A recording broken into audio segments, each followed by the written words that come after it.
seja o nome do Senhor. Nós não nos guiamos por vista, mas é pela fé, querido. É pela fé. E o título dessa mensagem é fé ou falta de fé? Você escolhe. Você que nos está ouvindo nessa hora, fé ou falta de fé? A decisão é sua, a escolha é sua. Não nas coisas visíveis, não na escolha na fé das coisas que perecem, mas nas coisas eternas. Aleluia. Nas coisas eternas. E, querido, eu quero dizer para você, você que está nos ouvindo aqui nesta noite, você que está já há meses nos ouvindo aqui, querido, nós estamos aqui falando de um Cristo, de alguém que realmente pode encher o teu coração de fé, de confiança, mesmo nos momentos de perda. É aí que entra a minha e a sua fé. Perda de alguém, perda de algo. Talvez você deva estar vivendo dias de perda. Algo está morto dentro de você, algo que você perdeu durante a sua caminhada, e você talvez nem entenda direito o que aconteceu. Por que será que ele foi embora? Por que será que aquela confiança no meu cônjuge, no meu filho, na minha filha, e não tenho mais? Por que será que Deus teve que recolher aquela pessoa que eu amava muito?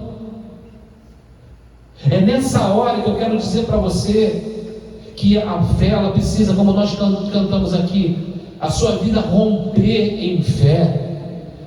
Acreditar que você está nas mãos de um Deus Todo-Poderoso.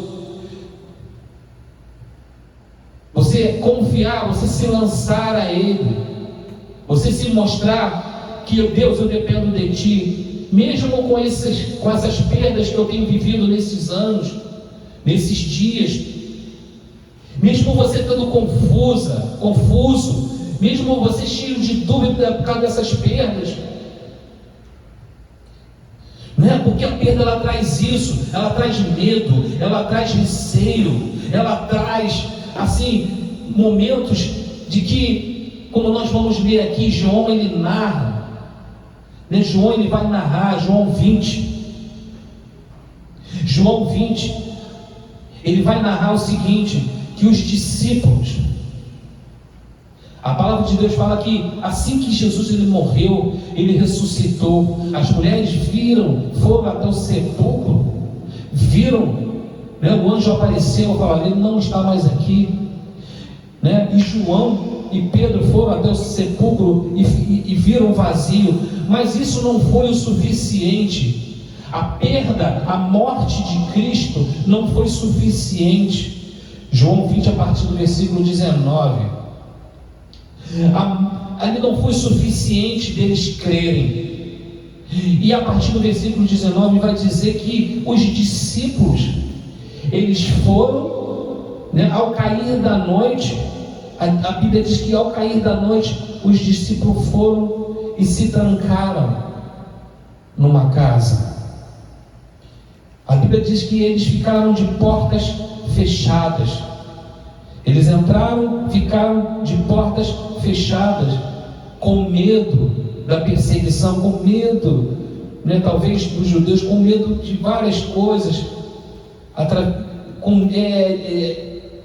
assim, com insegurança, cheio de dúvida. Será que Jesus, é isso que acontece comigo e com você muitas das vezes, quando nós não temos fé suficiente, ou às vezes não temos fé, não confiamos na promessa que Deus nos deu, e aí a gente vive trancafiado, o nosso coração se fecha, o nosso coração, ele se fecha para tudo e para todos.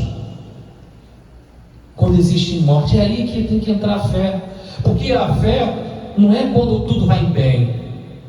Quando tudo me vai bem, eu vou ter fé para quê? Eu tenho como me abastecer, está tudo na minha mão, está tudo indo muito bem ali. naquele momento está tudo ali. Agora, quando temos a perda, quando temos baixas na nossa vida, baixas num relacionamento, né, irmã? Deus está trazendo uma ressurreição no relacionamento, aquilo que estava morto, o relacionamento com seu filho, Deus está trazendo à tona. Deus está trazendo isso, seu Zé. Às vezes, por causa de uma baixa, de uma perda, de um relacionamento, né, de repente com a sua filha, né, tende o que o Senhor querer se fechar, querer se anular. Muitas das vezes dizendo, pô, será que a culpa é minha? Com aquele sentimento de culpa, e acaba se fechando. E aqui os discípulos, eles se fecharam. A Bíblia fala que eles estavam o quê? Com as portas cerradas, as portas fechadas. Isso não é uma atitude de alguém que tem fé.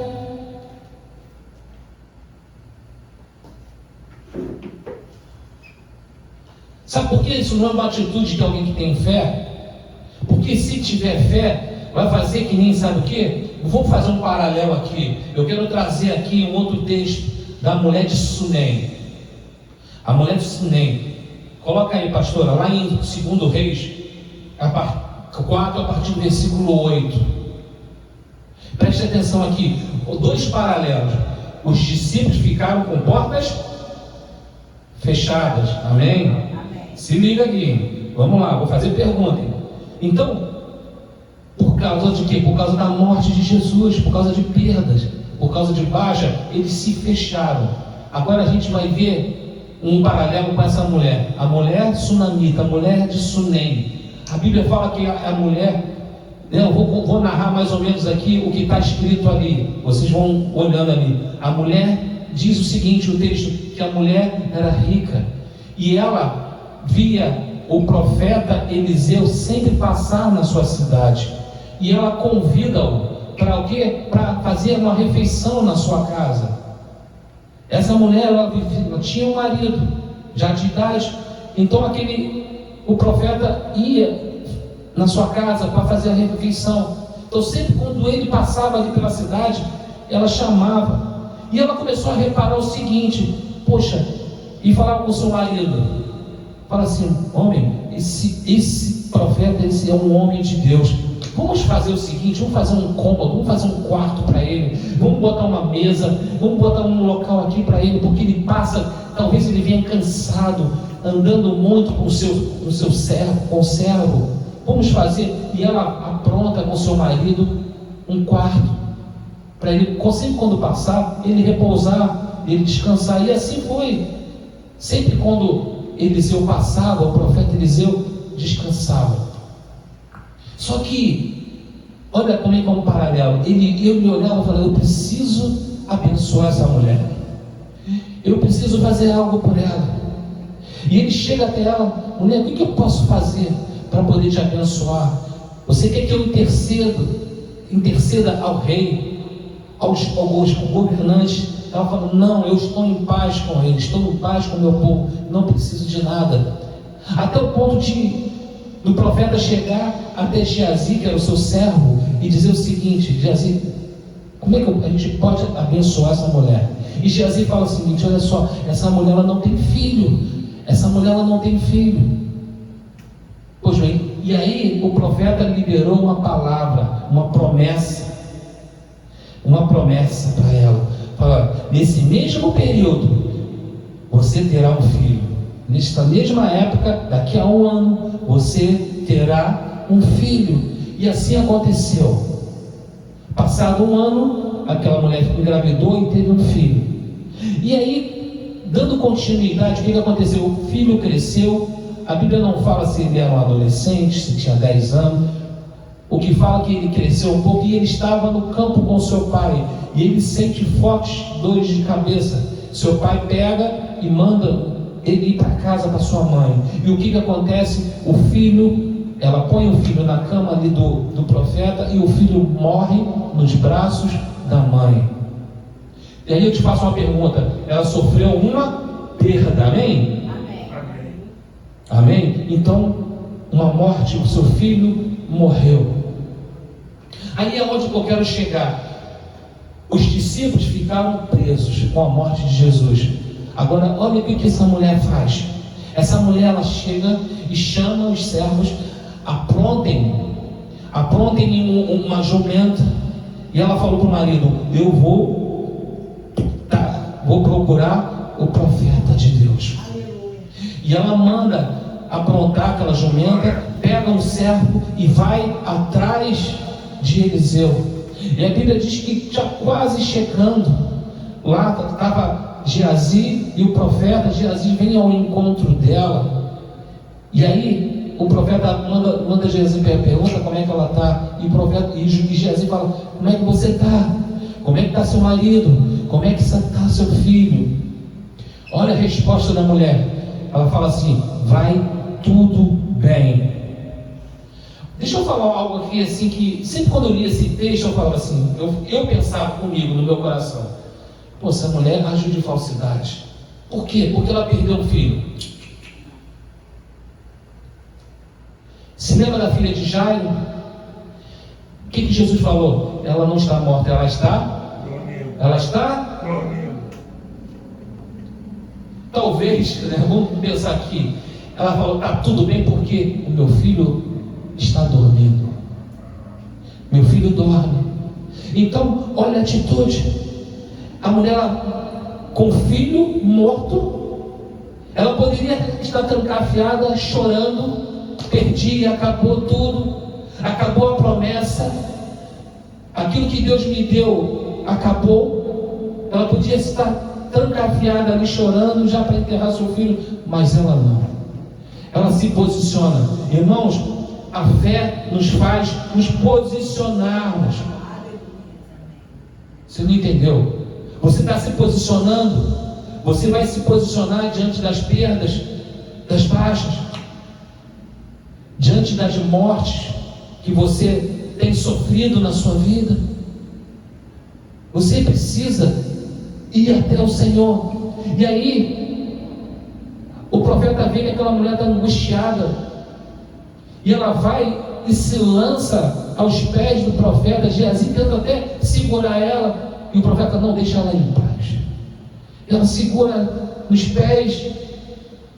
E aí ele entende, o profeta entende, até manda Geazi: Geazi, pega o meu cajado, vai até o menino, não fala com ninguém. Vai direto lá e toca no menino. E é interessante que ela chega e fala para ele: olha, homem de Deus, eu não vou sair daqui enquanto tu não fores. Aí eu me lembro de outro, Jacó: eu não vou sair daqui enquanto tu não me abençoares. Eu não vou sair enquanto tu não me abençoares. Querido, deixa eu falar uma coisa para você aqui. O reino de Deus é tomado por esforço da fé. É por isso que a gente canta aqui: rompendo em fé. Precisa romper algo que muitas das vezes está muito rígido. O teu coração está cerrado, está rígido em acreditar, e você precisa romper aquelas barreiras do teu coração. Você precisa abrir e sair desse cárcere do medo, da confusão na sua mente. O que eu vou fazer agora? Vou ficar preso aqui, trancafiado aqui? Você precisa romper. E aí o que acontece? O profeta, ele vai até o menino. Por quê? Sabe por quê? Porque não adianta. Não adiantou. Geazi foi lá, o menino continuou morto. E aí ele vai com aquela mulher. E aí a gente sabe que o final da história, ele vai, faz aquilo ali, e o menino ressuscita. O menino ressuscita. Qual é a sua posição? Você que está me ouvindo, você que está nos vendo aqui, fé ou falta de fé, você escolhe. Ou você fica fechado, ou você se abre, você vai. Você faz que nem Jairo. Jairo, a filha dele estava quase morta. Não, eu não vou ficar aqui e chorar me engano, eu vou até aquele que resolve o meu problema, aquele que prometeu e vai cumprir. Deixa eu te falar, tudo aquilo que Deus promete para você, preste atenção aqui que eu vou falar, tudo aquilo que Deus promete para você tem um propósito. Promessa e propósito andam juntos. Promessa e propósito andam juntos. Tudo aquilo que Ele prometeu vai se cumprir, mesmo que aparentemente esteja morto, algo esteja morto na tua vida. E aí, voltando para o texto, eu quero dizer para você, você que está me ouvindo aqui, mesmo com o teu coração fechado, trancafiado, eu quero dizer que Deus está aqui nesta noite, e Ele quer entrar no teu coração, Ele quer entrar na tua vida. Nós vamos dar prosseguimento nesse texto de João 20. E aí o que acontece? Os discípulos estavam com as portas fechadas. Jesus, ele faz o quê? Ele entra. Ele não abre a porta, ele não bate na porta, ele entra. Jesus, ele entra naquele momento ali, na qual as cadeias do medo, as cadeias da aflição e da decepção tomaram lugar na vida dos discípulos. Você sabe o que é a presença do Senhor? A presença do Senhor, querido, a presença do Senhor manifestada na nossa vida traz confiança, traz vitória, traz esperança. Jesus falou isso para Jairo, quando as pessoas chegaram para ele: olha, Jairo, olha só, não importuna mais o mestre, deixa ele, sabe por quê? A tua filha já morreu. E aí Jesus, a presença de Jesus, falou assim: olha só, Jairo, não temas, crê somente. Você que está nos ouvindo, não temas, crê somente. Não temas, porque tudo aquilo que está morto, Ele pode ressuscitar. Tudo aquilo que está morto, todas as perdas, Ele pode reparar na sua vida, querido. Nós olhamos para Jó. Jó, ele perdeu várias coisas, várias baixas na sua vida, várias perdas, e aquele homem confiou no Senhor. Aquele homem não ficou trancafiado, aquele homem não ficou preso nos obstáculos, nas barreiras do medo. Ele não ficou preso ali, aniquilado, mas não. Ele continuava, ele falava com o Senhor, ele poderia até questionar algumas coisas, mas ele não ficou parado. E aí a Bíblia diz que Jesus, ele entra. Deixa eu te falar, nesse momento de dor, de perda, de morte, ele vem pessoalmente. Ele vem pessoalmente, irmão Zé. Ele pode até, em alguns planos, ele propósito, até mandar o anjo, mas ele vem presencialmente. E Deus, ele está aqui, porque a palavra de Deus fala que aonde estiverem dois ou mais, ele estaria presente. E Deus, ele está aqui. E você que está nos ouvindo, Deus, ele está aí querendo entrar no seu coração. É só você permitir, é só você deixar. Ele não arromba a porta. E aí a palavra diz que Jesus, ele entra e pôs-se o que? No meio deles. A doce presença, o doce aroma de Deus, de Cristo, entra naquele lugar. A sua presença, como eu falei, a presença de Cristo manifesta o que? Confiança, manifesta vitória, manifesta autoridade. A presença do Senhor, quando sentimos que não estamos só, e você não está só, você precisa crer que Deus está contigo. E aí, quando você percebe isso, vai brotar dentro de você confiança, autoridade e a vitória. E aí, Jesus, aqui naquele momento ali que ele entra, né? Ele entra e põe-se no meio dele. De Jesus, ele faz o seguinte: a paz seja convosco. No momento no momento de dor, no momento de luto, no momento de sofrimento, no momento de perda, a paz do Senhor, que até excede todo entendimento, a paz de Cristo, a paz, ela restaura, a paz do Senhor restaura a confiança, a paz do Senhor dissipa todo medo, a paz de Jesus, a paz do Senhor alivia o temor, a paz do Senhor, ela aquieta os corações. A paz, ele entra, a paz seja convosco. E nesse momento Deus está falando para você, você que deve estar atormentado, você está triste, você está abalado, a paz do Senhor Jesus Cristo seja com você. Eu declaro a paz do Senhor Jesus sobre você.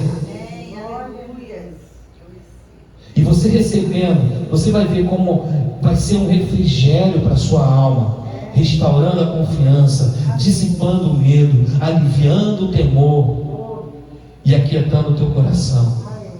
E aí ele continua, e ele vai, no versículo 20, ele tendo dito isso, no momento que ele se manifesta, ele entra, a presença dele, ele vai e põe a paz, ele chega e se manifesta, mostrando o que? As marcas das suas feridas. Naquele momento ele mostra o que? As mãos, ele mostra o lado, não é isso? Ele se identifica naquele momento ali, porque o que acontece? Por que Jesus ele faz aquilo? Porque ele não quer trazer dúvidas de que é ele que está ali contigo, para não vir dúvidas na sua mente, para não trazer aquilo, pô, mas quem é que está fazendo isso? Não, naquele momento ali, ele está trazendo evidências, ele está mostrando ali as marcas do sacrifício que ele fez por você na cruz. É por isso que todo mês, sempre a gente faz o que? A Santa Ceia. Fazer isso em memória de mim, para que você se lembre das marcas de Cristo, das minhas marcas, daquilo que eu sofri por você, para que você tenha vida, para que você venha se ressuscitar comigo, como eu ressuscitei. Então, naquele momento ali, que Jesus ele mostra, ele está evidenciando as suas marcas, ele está trazendo uma convicção de que da sua ressurreição, ele está ali trazendo, identificando-se de uma maneira inconfundível, dissipando toda a dúvida. Você não está só. Você não está com alguém que é um falsário, não. Você está com o próprio Deus, que diz para você: não temas, crê somente. Não temas, crê somente. E aí, no versículo 20, tendo dito isso, tendo Jesus ali naquele momento, tendo cumprimentado, tendo feito todas essas coisas ali, e Deus mostrou aquilo tudo, o que acontece? Os discípulos eles se alegraram. É claro, com aquele momento ali, parece que na verdade a alegria com a presença, com a certeza de Deus, vai despertar a nossa fé. Com a alegria, quando Deus ele se manifesta, a gente confia, a gente abre o nosso coração, o Senhor ele entra lá dentro. Olha, não tem como bloquear. Eles soprando essa paz, a alegria vai transbordar na minha vida, na sua vida. E aí vai o que? Vai despertar a fé, ela vai despertar essa alegria. E aí ele diz novamente, parece estranho, porque ele chega e fala novamente no versículo 21 ali, João ele relata ali que Jesus novamente ele fala: olha, a paz seja convosco. É porque Jesus ele já tinha falado isso, já tinha feito isso. Deus ele sabe o que faz. Deus ele sabe o que faz. Parece que Jesus, mesmo ali tendo alegria, eles vendo aquilo tudo. O Senhor, Ele queria aquilo que eu falei, a promessa anda junto com o propósito. O que Jesus ele faz? Ele sopra o Espírito. Aleluia. Ele vai ali, ele sopra o Espírito. E aí a gente vê lá em Gênesis que Deus ele soprou o fôlego de vida, não é isso? Lá em Gênesis 2:7, o primeiro sopro de Deus tornou o homem diferente de todas as outras criaturas. Talvez ainda tinha coisa morta ali, e ele soprou, Jesus ele soprou o fôlego de vida naquilo que estava morto, e para que o propósito que Deus tinha que ser cumprido na vida dos discípulos. E aí, o que acontece? A gente vai para o versículo 24, porque aqui há a situação de mais um discípulo chamado Tomé, que não estava com 10. É uma outra situação de alguém incrédulo e pessimista. Tomé era assim. Tomé era dessa maneira. E aí o que acontece aqui? Tomé é chamado Dídimo. Interessante que o nome dele significa parecido com Deus. Parece Denorex, parece, mas não é. Porque se fosse tão parecido com Deus, ele teria confiança, ele não seria pessimista. Então, aqui, o que acontece? Os discípulos encontram Tomé. Aquela cena, Jesus ele já saiu da casa, né? Não sei quantos dias passaram, só sei que os discípulos encontram lá fora Tomé. E aí a gente vê, né, Tomé, não sei se de repente ele, abalado ali pela tragédia, a tragédia do Calvário, aquilo que estava ali, né, de repente ele estava ressentido pela perda, ele se isola. Muitas das vezes a gente faz isso quando tem perda. Eu não quero conversar com ninguém, não quero falar com ninguém. Isso é o pior, porque às vezes quando você está mal e você se junta a um grupo, que nem estava nos 10 discípulos, mas não, Tomé, ele se isola, ele procurou a solidão ao invés da união, por causa da perda. De repente você está vivendo hoje, meu querido, minha querida, você está vivendo hoje uma vida de solidão, ao invés da união, ao invés de você procurar. Eu quero te dizer que se você está nesse sentido, nos procure, nós queremos orar por você, nós queremos ajudar você, nós queremos acompanhar você, estar ao seu lado. Então Tomé, ele faz isso. De repente, eu acho que aqui que a morte de Jesus fechou a porta da fé. Muitas das vezes acontece isso, uma perda, uma morte de algo, de alguém na nossa vida, ela interrompe, ela bloqueia a fé na nossa vida. Amém? E aí os discípulos chegam a Tomé, meu querido Tomé, nós vimos Jesus, ele ressuscitou, Jesus está vivo, Raboni, o nosso mestre, está vivo. E aí o que ele fala?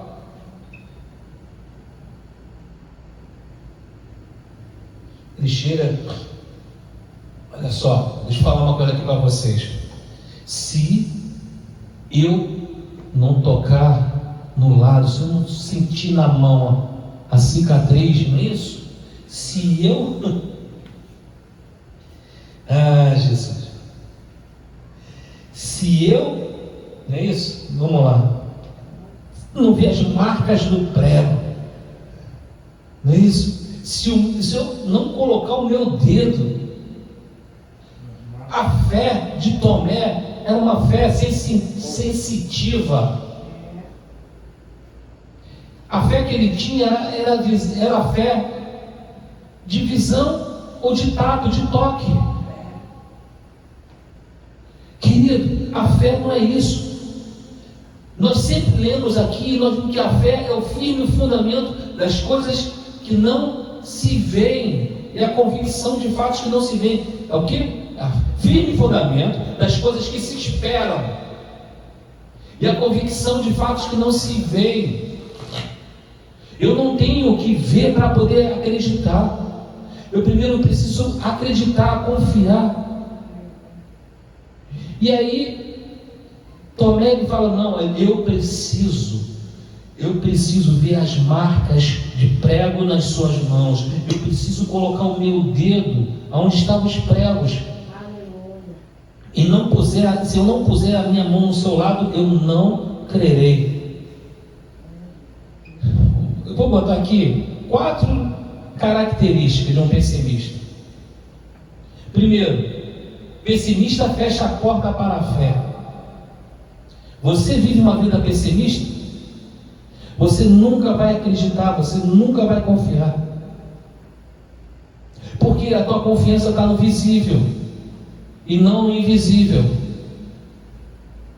E Deus é Espírito. Deus, para materializar alguma coisa, primeiro Ele precisa ir para o sobrenatural, para depois acontecer no natural. Precisa acreditar. Então o pessimista, ele fecha as portas para a fé. Outra coisa que a gente vai ver mais uma característica aqui de Tomé, que é o seguinte: ele define o seu próprio critério como prova. Ele define, olha, se eu não tocar, se eu não fizer isso, eu não acredito. Você tem definido a sua fé? A sua própria prova de fé? Amém? Você entendeu o que eu falei aqui? Muitas das vezes a gente traz o que? Uma definição para a nossa fé. A gente define o critério. Tem que ser dessa maneira. Se eu não ver os céus abertos e não é aquele anjo com dourado, eu não vou acreditar, eu não creio. Deus, me dá um céu. Querido, se não chegar e cuspir na terra, eu sempre uso esse termo porque é uma manifestação, vamos dizer logicamente aqui, humanamente, esdrúxula. Ele cuspir, faz um negócio, passa no vai lá. Deus, a Bíblia fala, Paulo, ele fala que na multiforme sabedoria, Deus, ele tem uma multiforme sabedoria de como agir. É verdade. Nós não precisamos criar critérios, padrões. Deus, ele age da maneira que ele quer, como ele quer. Se lembra de Naamã, leproso, né? Isso. E aí a menina, olha só, tem um profeta lá, vai lá na minha terra, ele pode te curar dessa lepra. Vamos embora, prepara aí as coisas, prepara aí a carruagem, prepara aí os presentes, vamos embora, vamos lá. Chegou lá, o que aconteceu? O profeta chegou, não, mergulha 7 vezes aqui no Rio Jordão. O que ele fez lá? Ele provocou o que? Critérios. Não, calma aí. Na minha cidade, no meu país, tem rios mais limpos do que isso. Se ele não mergulha no Rio Jordão, ia morrer leproso. Ia continuar leproso. Não crie critérios como padrão. Aquilo que ele falar para você, que ele vai fazer daquela maneira. Ou então você espera acontecer da maneira dele, porque a maneira dele é a melhor, é a mais correta. Ok? A terceira coisa, tem como exigência sua experiência sensorial. Tomé, como exigência. Deixa eu falar aqui, irmãos, nós não temos que exigir nada. Às vezes eu vejo gente barganhar com Deus, exigir de Deus. Não temos que exigir nada. Então ele vai ali, Tomé, ele exige o que? Uma experiência sensorial. que é o quê? A visão e o toque. Não temos que exigir nada, irmãos. Não temos que exigir nada. Amém? A quarta, deseja ser convencido pelos seus próprios métodos. Imagina, é porque o cego era cego, não sei. Mas imagina se Deus vai falar assim: não, eu vou fazer dessa maneira. Então, não, isso aí não, desse jeito não.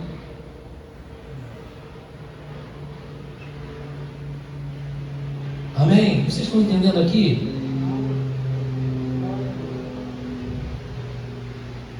Tem que ser um método dele, querido. Um método dele. Nós não temos que ser convencidos pelos nossos próprios métodos. E outra coisa aqui, quinta e última, é a gente colocar em posição nas nossas condições. Olha, se eu não tocar, se eu não fizer isso, ele já tinha batido o martelo: eu não crerei, eu não vou crer. Nós não temos que impor condições nenhuma.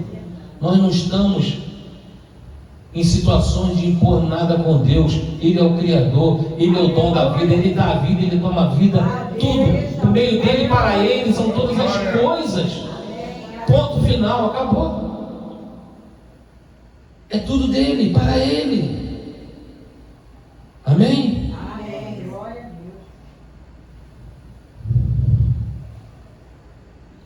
Glória a Deus. Glória a Deus. E aí o que acontece?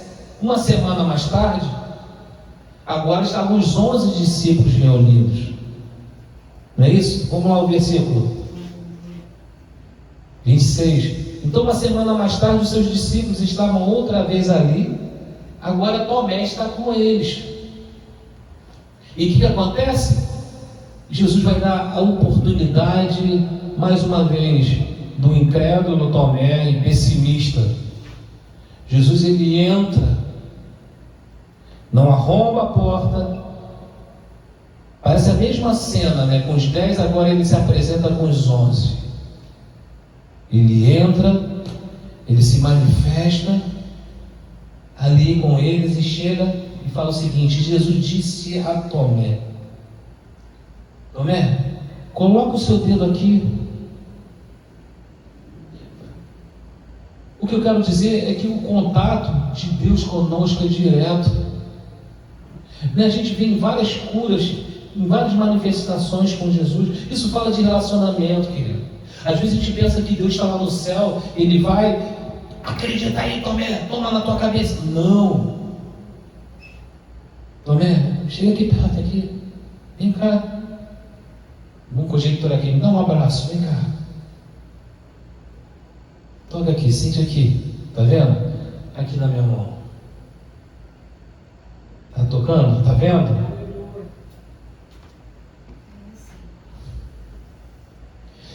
Jesus, naquele momento, o contato com ele é direto.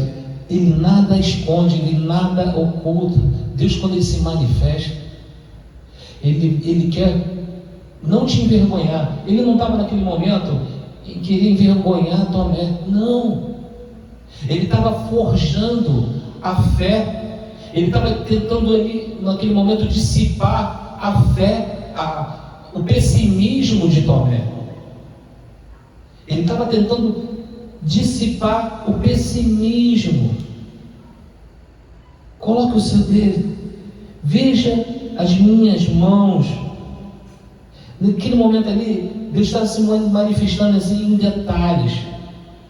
A nossa fé, quando às vezes Deus ele chega assim, ele quer se manifestar, ele quer fazer você acreditar, ele coloca detalhes. Ele se manifesta em detalhes. Ele mostra em detalhes, dando facilidade para nós acreditarmos nele. Por isso que a fé é uma palavra, como é que é? Não, ela é monossílaba, né? Palavra pequenininha, porque a fé é simples. Então, Aquele que tiver o quê? A fé como o tamanho do grão de mostarda. A fé não é complexa, querido. Sabe por quê? Porque Deus ele mostra em detalhes. Deus ele mostra em detalhes para você e para mim. Para não termos o quê? Confusão. Não sermos confundidos. Não é isso? Veja, Tomé, veja as minhas mãos. E aí ele lança uma palavra, não para desmerecer Tomé. Ele não desmerece ninguém, ele não rebaixa ninguém. E aí ele fala o seguinte: Tomé, você andou comigo há tanto tempo, você viu vários milagres, você viu tantas coisas aqui, que pare de duvidar. Pare de duvidar. Não tenha pouca confiança. Amém? Sabe a diferença de incrédulo para cético? Deixa eu falar para você aqui. O incrédulo, ele não acredita facilmente. Amém? O incrédulo, ele não acredita facilmente. Agora, o cético não. O cético, ele tem muita dificuldade para acreditar. Tomé, ele era incrédulo. Deus chama ele, fala para ele, Jesus fala: deixa de ser incrédulo. Não se torne incrédulo. Amém? Então, naquele momento ali, Jesus fala: olha, para de duvidar, para de ter dificuldade de crer nas suas próprias evidências, nos próprios conceitos que você tem na sua mente. Para com isso. E aí disse-lhe Tomé: Senhor meu Deus e Deus meu, Senhor meu e Deus meu. Então Jesus lhe disse no 29: porque me viu, Tomé? Você creu? Você confiou porque você me viu? É isso que Jesus está falando ali. E aí Jesus ele fala algo aqui tremendo, que isso respinga para nós de uma maneira abençoadora. Felizes ou bem-aventurados os que não me viram, Tomé, mas creram. Aqueles que não me viram, mas confiaram a si mesmo. E hoje nós estamos aqui. Não vimos ele lá 2000 anos atrás, mas nós cremos. E eu quero dizer para você que não crê, passa a crer. Passa a crer. E para a gente terminar aqui, existem vários níveis de fé, querido. Existem vários níveis de fé. Evidências visíveis, deixa eu te falar, não conseguem perceber a bênção de Deus. As evidências do que Tomé queria, não conseguem perceber as bênçãos de Deus.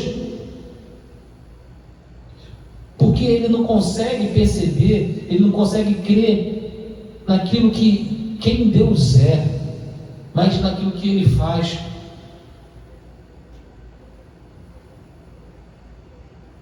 Os que confiam em evidências visíveis, eles não conseguem, estão limitados às coisas temporais. Quando vê aquilo que morreu, o corpo está aqui, fica limitado. Como morreu, acabou aqui, acabou. Então, aqueles que vivem pela visão, as evidências visíveis, estão rodeados de limitações temporais. Amém? Aqueles que vivem pela fé, eles expõem a sua visão, alarga a sua visão. Imagina, eu fico, quando eu vejo Jesus chegar ali na casa de Jairo, eu falo: olha, ela está dormindo, ela não morreu. Por quê? Porque a fé, ela expande os horizontes. A fé, ela expande, ela te dá um outro ângulo de visão. Não é isso? lembra aqui do testemunho da pregação da pastora Érica na semana passada como é que é o nome dele? Que queriam matar ele, jogaram lá, ele botar fogo no corpo dele, não conseguiu. Policarpo nega Jesus e ele fala: como é que eu vou negar aquele que só me fez bem? Hoje eu já estou velho aqui, desde pequeno ele só me fez bem. A morte física, aquele que tem fé, a morte física não consegue parar. Sabe por quê? Porque a fé expande os horizontes dele. Vou estar com Cristo, mesmo matando o corpo aqui. E ele fala, né? Você vai estar matando, Paulo fala, você vai estar matando o meu corpo. Só o corpo, é só essa carcaça, é só essa matéria. Mas o meu espírito vai estar com o meu Deus, o meu Cristo, eternamente. É isso aí. Amém? A evidência registrada pelos sentidos não pode sustentar a fé. A evidência que Tomé tinha ali não podia, pelos sentidos, pelo toque, pela visão, não podia, não pode, não tem condição de sustentar a fé. Amém? E para a gente fechar aqui, a dificuldade de crer não estava na evidência, e sim na atitude. Que possamos, na nossa vida, a cada dia, ter atitudes de fé. Só para a gente terminar aqui, Moisés com o povo e o mar vermelho aberto, fechado, as ondas batendo de um lado e de outro, e Faraó atrás vindo. E agora, Deus, o que eu vou fazer? O que eu vou fazer agora? E ele: Moisés, por que clama, Deus? Por que clamas a mim? Diga ao povo: vai, marcha. Isso é o que? Atitude. Atitude de fé. Aleluia, Senhor. Que nesse momento você possa estar dando um passo, não pela evidência sensitiva, mas pela atitude de fé, atitude de acreditar, de crer, de confiar no Deus que ressuscitou ao terceiro dia, um Deus que vive eternamente. Amém? Vamos ficar de pé nessa hora. Eu quero orar pela tua vida. Eu quero pedir a Deus que Ele ou Ele aumente a sua fé, ou Ele dê a sua fé, ou se Ele ative a fé no seu coração. Mas eu quero dizer para você: acredita, confia, mesmo que os teus olhos não estejam vendo, mesmo que o temporal, né, esse tempo cronos que vivemos aqui não tenha te dado muita esperança. Para você está demorando, está muito tempo morto, já cheira mal. Pai, nessa hora, Senhor, eu quero te pedir, ó Deus, por todos aqueles que ouviram essa palavra, todos aqueles que entenderam, Senhor, fé ou falta de fé, você escolhe. Pai, em nome de Jesus, brota a fé no coração, ó Deus, desses que nos ouviram. Brota fé no nosso coração, no momento de perdas, no momento, Senhor, de crises, no momento de medos, de frustrações. Deus, em nome de Jesus, se manifesta, Senhor. Venha, Senhor. Oh Deus, em nome de Jesus, entra, Senhor, nesse coração. Oh Deus, manifesta no meio, Senhor, daqueles que nos ouvem, Senhor. Oh Deus, e diz, Senhor, a paz seja convosco. Oh Deus, em nome de Jesus, e sopra o teu Espírito, Senhor, de vida, o fôlego de vida, Senhor, em nome de Jesus, Senhor. Em nome de Jesus, Senhor, nós abençoamos, ó Pai. Ó Deus, nós cremos, Senhor. Nós cremos que o Senhor pode, Senhor, fazer infinitamente mais. Ó Deus, na vida daqueles que estão nos ouvindo. Ó Deus, na vida, Senhor, daqueles que confiam no Senhor. Aqueles que acreditam, aqueles que se entregam a Ti, Senhor. Ó Deus, em nome de Jesus. E que nessa semana, Senhor, eu quero profetizar, eu quero declarar que eles vão ver, ó Pai, o milagre. Eles vão ver, ó Pai, o Senhor tocando, Senhor, no filho morto, que nem nós lemos aqui, daquela mulher, e fazendo ressuscitar aquilo que estava morto, aquilo que estava já cheirando mal. Pai, em nome de Jesus, eles vão olhar, eles vão provar da fé, eles vão romper em fé, em nome de Jesus, para a glória do Teu nome.